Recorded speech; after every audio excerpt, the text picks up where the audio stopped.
অনন্যার কিচেনে সবাইকে স্বাগতম। বন্ধুরা, আরেকটা রেসিপি নিয়ে আপনাদের সামনে হাজির হয়েছি।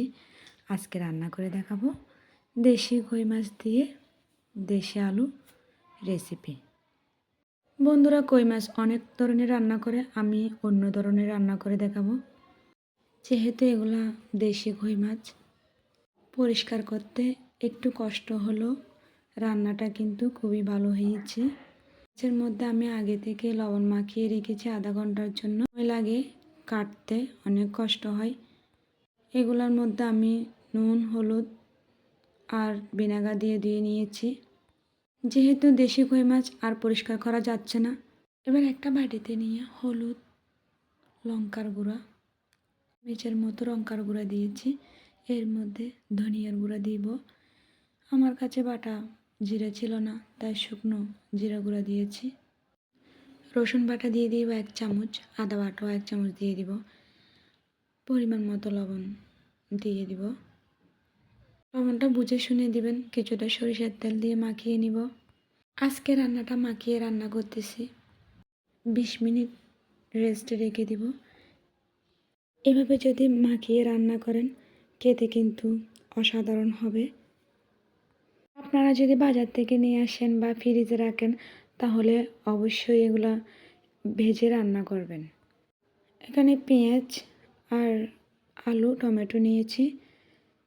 এবার চুলায় প্যান বসিয়ে রান্নাটা বসিয়ে দিব। প্যান গরম হয়ে গেলে এর মধ্যে কিছুটা সরিষার তেল দিব। তেল ভালো করে গরম করে নিয়েছি, এর মধ্যে পেঁয়াজও দিয়ে দিয়েছি। যেহেতু সরিষার তেল, তাই পেঁয়াজ দেওয়ার সাথে সাথেই কিন্তু প্যানা হয়ে গেছে। পেঁয়াজ লাল হওয়া পর্যন্ত ভেজে নিচ্ছি।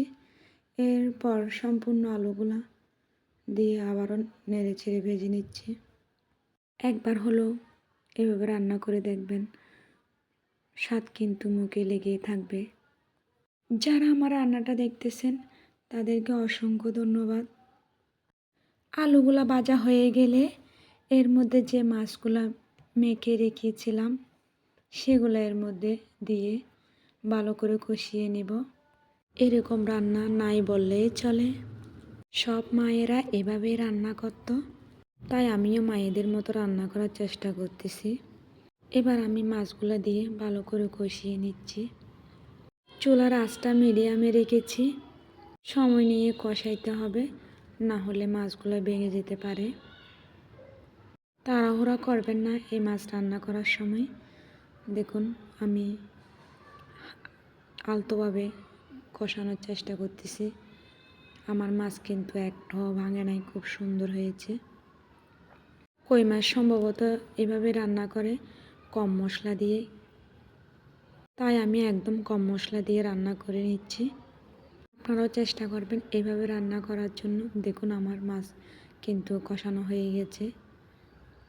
আমার রান্নাটা কেমন হয়েছে বলবেন।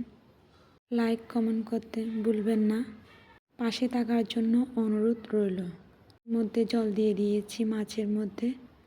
আর চামিচ দিয়ে ঘাটাঘাটি করব না, একটু কড়াইয়ে 2 পাশে ধরে নাড়িয়ে দিচ্ছি, যাতে মাছগুলো খুব সুন্দরভাবে সেট হয়ে যায়। 2-3 মিনিটের মতো ঢাকা দিয়ে রান্না করে নেব। আমি একটু ঝোল ঝোল করে রান্না করতেছি। চামিচ দিয়ে নাড়িয়ে দিচ্ছি যাতে তলাতে লেগে না যায়। একটু চেক করে নিচ্ছি। 4 মিনিট পর ফিরে এলাম। আবারও 2 পাশে ধরে নাড়িয়ে দিচ্ছি। এই পর্যায়ে বন্ধুরা, আমি 1 চামচ গরম মশলা অ্যাড করে দিচ্ছি। গরম মশলা দেওয়ার সাথে সাথে কিন্তু স্মেলটা খুব সুন্দর এসেছে। আরও 1 মিনিটের মতো রান্না করে নিয়েছি। রান্নার শেষে দিয়ে দিব ফ্রেশ ধনেপাতা। গ্যাসের চুলাটা অফ করে দিয়ে ফিরে আসছি কিছুক্ষণ পর ফিরে এলাম। এবার আমি একটা প্লেটে দেখিয়ে দিচ্ছি কেমন হয়েছে দেখতে। আমার একটা মাছও কিন্তু ভাঙে নাই, খুব সুন্দর স্মাইল বের হচ্ছে। আপনারা অবশ্যই এভাবে একবার ট্রাই করবেন বন্ধুরা। আজকের মতো বিদায় নিচ্ছি। আমি অনন্যা। আবারও আপনাদের মাঝে দেখা হবে আর একটা নতুন ভিডিও নিয়ে। এই পর্যন্ত আপনারা সাথে থাকুন। সবাইকে নমস্কার এবং টাটা।